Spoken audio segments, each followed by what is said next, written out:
Okay, everybody, welcome back to another video on the channel. Today is Monday, Rosh Chodesh, the first day of Rosh Chodesh Iyar. And today, I just want to discuss a little bit about Lag Baomer. It's coming up in a few weeks, and hopefully we'll be able to go to Meron Lag Baomer this year. Last year, they shut down Meron because of Corona. This year, they're saying that it's going to be open, but let's see what happens. It's a very special day in Meron. It's a very special day in the Jewish world. It's a very special day, especially in the Hasidic world. And people are like, "Why? Like, what's the big deal? Like, what exactly is going on Lag Baomer? That's like such a big deal." Okay, so Rashbi. So there's a few different things that some people say that it's Rashbi's. It was the day that he died. So that's already first question is that what's the big deal? Like, why are we bringing a million people to Meron and dancing and singing and everything, because Rabbi Shimon Bar Yochai was nifter. It was a day that he gave over a lot of very, very deep secrets of the Torah, so that's also a big reason, and also because Rabbi Akiva students were nifter. I mean, they stopped dying on that day. But again, the main thing is we have to understand what is the deeper part of the day over here that is like such a big deal that causes everybody to want to be in Meron Lag Baomer, but also Stam, if you don't live in Eretz Yisrael, if you can't go to Meron, Lag Baomer is still celebrated. So what's pshat? What is going on?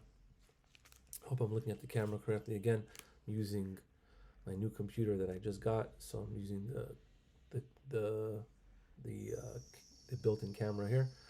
I hope that I'm looking at it, or I'm keep on looking down, or whatever. But anyway, we're going to read a little bit. First, we're going to start off with a story from Rav Yoel of Satmar, from the Divrei Yoel, and then we're going to learn the Likutei Halachos from Rav Noson of Breslov on Lag Baomer. Okay, so it says over here, first of all, just to show the chashivas that some people had for Lag Baomer. Some people had such an importance. There's people, if you go to Meron today, there's people, with 50, 60 people in their families, they camp out for a week and they make these barbecues, and it's just what's going on,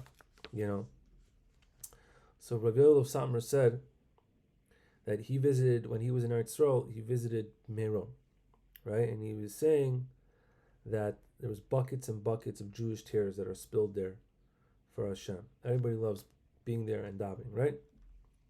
And then he kept on continuing, and he said he was talking about the people of Yemen, the Anshe Teman, who would come every year to Meron for Lag Baomer, right? The Hilula of Bar Yochai, right? They would start walking or start traveling in the middle of the winter to walk from Yemen to Eretz Yisrael, or whatever, how I don't know which way they went, but they would walk from the middle of winter with their families, and on the way they would stop and do Pesach, of course, until they would come to Meron, just because they wanted to come there.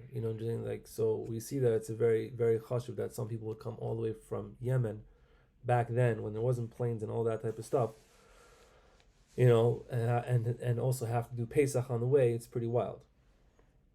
So somebody was there listening to the Rebbe talk about this, and he asked Rav Yoel of Satmar. He said, if the Chassam Sofer was in Meron and he saw this, right, do you think that he would still be misnaged against Meron? Would he still be against Lag Baomer, right? Because the Chassam Sofer, it was known that the Chassam Sofer was against the celebrations of the day of Lag Baomer. He didn't ban it, but he was against the celebrations of the day of Lag Baomer.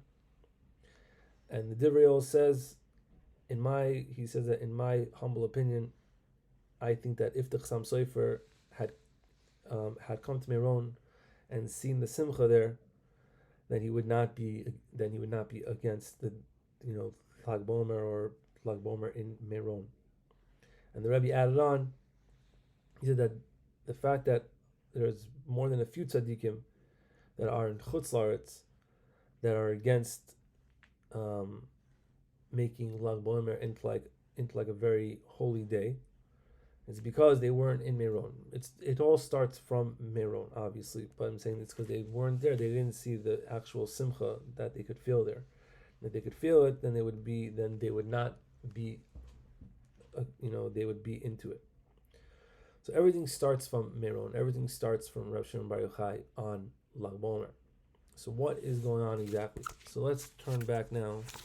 There's a little booklet I have on Lag Baomer over here from this Likutei Halachos of Rav Noson of Breslov. Right. This piece is found in Likutei Halachos Choshen Mishpat, which is the fourth part of the Shulchan Aruch. Deals with business and money, laws of business and money and stuff like that. Hilchos Nezikin, in the halachas that talk about damages. The third halacha. Okay. So I'm just going to read in Hebrew, but I'm going to translate it and explain what he says over here. Right? He's talking about Lag Baomer and why it's such a big deal. And hopefully, if we read it, we'll be able to understand a little bit why it's such a big and powerful day. So he said like this: Al kain oisin simcha Al kain oisin simcha gedola b'yom histalkusoi shehu b'Lag Baomer. He says that therefore we make simcha, a very very big simcha, on the day that Rabbi Shimon Bar Yochai was nifter, which is on the 33rd day of the Omer, right? Because Rav Noson says that the passing of a tzaddik, he histalkus a tzaddik oisa tikkun gadol b'chol ha'ilamos yoser mi b'chayev. When a tzaddik passes away, there is a huge tikkun, there is a huge fixing in all of the worlds, more so than when he would be alive, right? Because it says in the Gemara in Chulin that tzaddikim are greater in their death than when they are living, right? And when they die, they're able to fix souls of Jews in their death, more so when they are alive. And they're also able to fight the Sitra Achra, the evil side. They are able to weaken the Sitra Achra, and they're also able to weaken the evil klipas, right, that have grabbed onto neshamas that have fallen there, souls that are trapped in the klipas.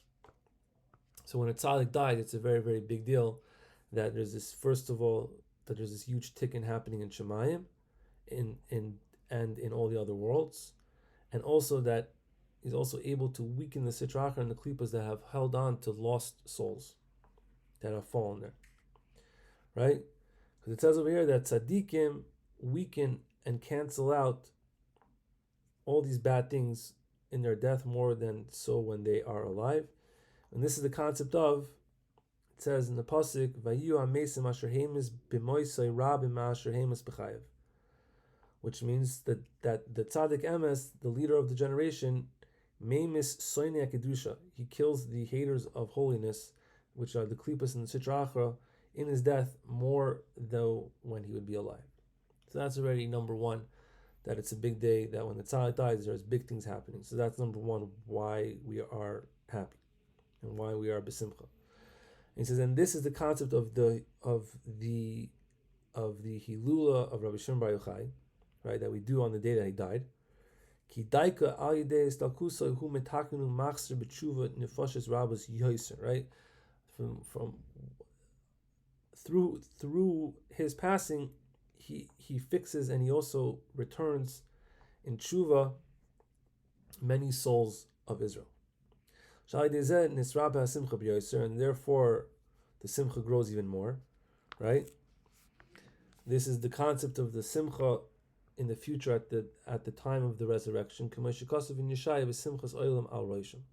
know like all these psukim, but we see why. So what's the big deal? Okay, so souls are doing tshuva. So why is that a big deal? So now he explains. He says, Ki ein simcha lefanav yizbarach k'moy be'esha machzirin elav yizbarach nidachim. He says there is no greater simcha by Hashem, like by the time that there are souls that return to Him. That even like the very very far people who are very very far away are now returned to Hashem. Hashem is always waiting for someone to do tshuva. And all the time that a person is very, very far away from Hashem in his sins, Hashem is in stress. Vikra Tzara he Tzaras and Nefesh or Rechokim Hashem Yisbarach. And the Ikar Tzara is the soul that's in distress because that soul is far from Hashem. As explained somewhere else. Ki Hashem Yisbarach Choshev Machshavas Libal Yidach Mimenu Nidach.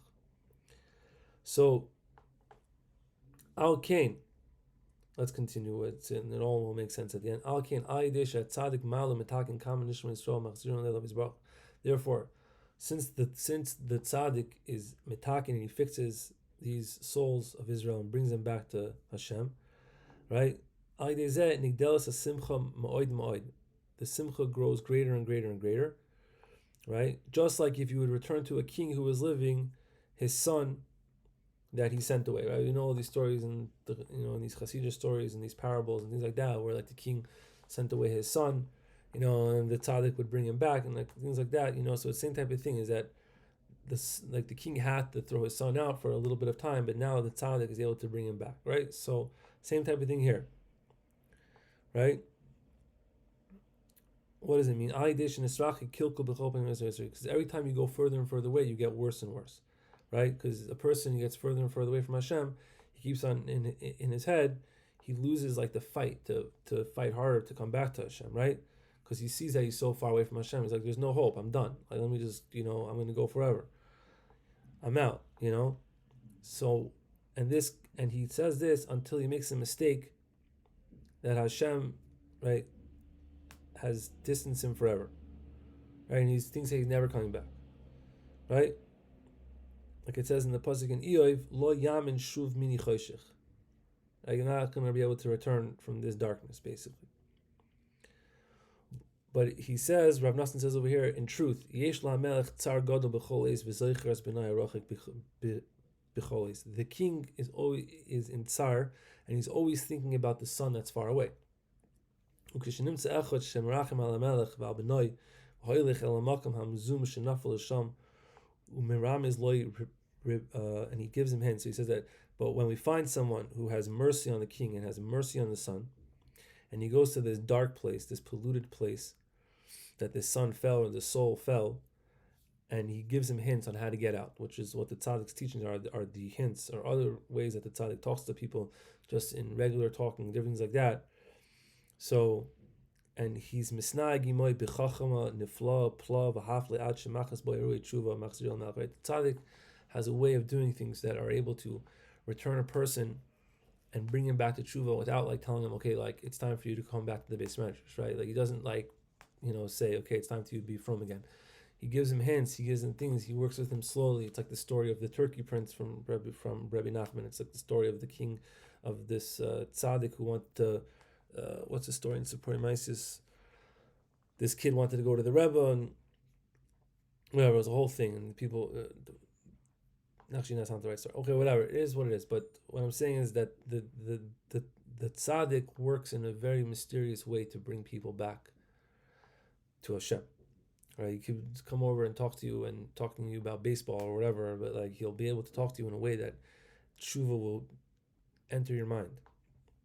Right? So all this that the tzaddik is doing now brings a lot of simcha and tanug to the king. Right? So kizeh ikar simchase ugedula v'tanuga v'shashu shel hamelech yisbarach k'shemachzirim elav harechokim mimenu. And this is the ikar simcha and the greatness and the pleasure that Hashem has of when people come back to Him that are very, very far away, like it says in the Zohar, Chelik Beis Yisroi, Kad Ose Yisroi, V'amar Ki Ato Yedati, Kidein Istolak, Yizyakar Shema Dekuch Baruch Hu Ilav Etzata. Right? Yisro said, I know.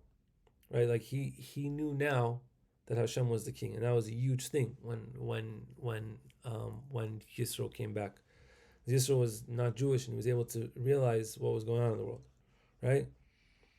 And this all ties together into the bechina, into the concept of the simcha, of the happiness that we have by the hilula of Rabbi Shimon Bar Yochai, because when Rabbi Shimon Bar Yochai passed, and on that day forever, now there is a certain energy, there's a certain light, there's a certain thing that comes and helps people to do tshuva and to fix neshamas, right? Shezeh b'china shtachus al kivrei tzadikim amitim, nigdal sasimcha ma'od ma'od kanal.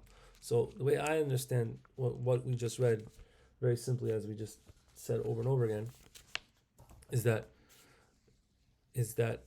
today also you can see, especially today, that Meron Lag Baomer is like, okay, everyone's like, all right, let's go to Meron Lag Baomer, even if they're not, so into Kabbalah, so into Chassidus, so into Torah, so into Judaism.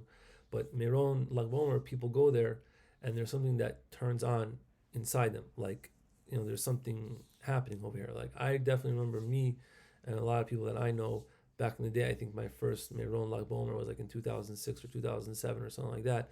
And I remember just like the energy there is like, you can't really explain it. It's number one, it's the biggest Jewish gathering in the world every year except for last year. Just throughout the day, there's almost 1 million people that pass through there. So it's a huge thing, and the whole entire concept is that he's saying is that the power of the tzaddik passing gives the people koyach to do tshuva. In whatever way that works, but that's the way that it works, is that it gives people the koyach to do tshuva, and that's why it's such a happy day, because the main thing is that we all want to return to Hashem.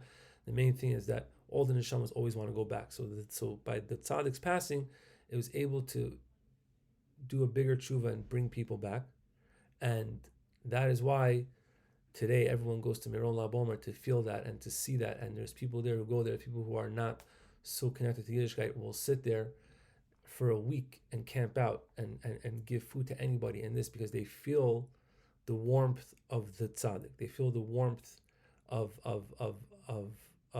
going back to Hashem. They feel the warmth of just everybody together, and that's like the main thing. Like they feel like, that's really what the tzaddik is. Like the tzaddik is like the person helping you. So they all feel that, and that's what I think is the most important thing about Meron Lag Baomer, is that it's the achdus, and it's that everybody's connecting now to one tzaddik, to Rabbi Shimon Bar Yochai, who is extremely holy and extremely giving down the big secrets of the Kabbalah, and he was able to give over a certain thing in now for Jews, that when he was nifter, there was going to be this huge energy of light that's going to be in the world, and that's what happens on Lag Baomer. So I think that's why Lag Baomer is a very, very big day. I hope any of that made any sense whatsoever, but that's the way that I feel like it is. So if you're in Eretz Yisrael, and if you've been in Meron, you know what it's like. But if you're in Eretz Yisrael this year, try to go to Meron, and it's hard. There's tons of people there. The bus rides, the this, the that, but it's worth it just to see all the Jews in the world coming together to dance and sing and eat and be happy and learn and learn the Kabbalah and learn Zayar, and just simple Yidden are coming there who don't know anything. But Meron is like attracting. It's like this. They call it like the coastal of the north of Israel. It's like it's attracting everybody. If you go to Meron any day, there's just always something happening there. So yeah, Meron Lag Baomer. Hopefully we can get there, and maybe we'll read some more stories about Meron Lag Baomer later on this week. All right, thank you for watching.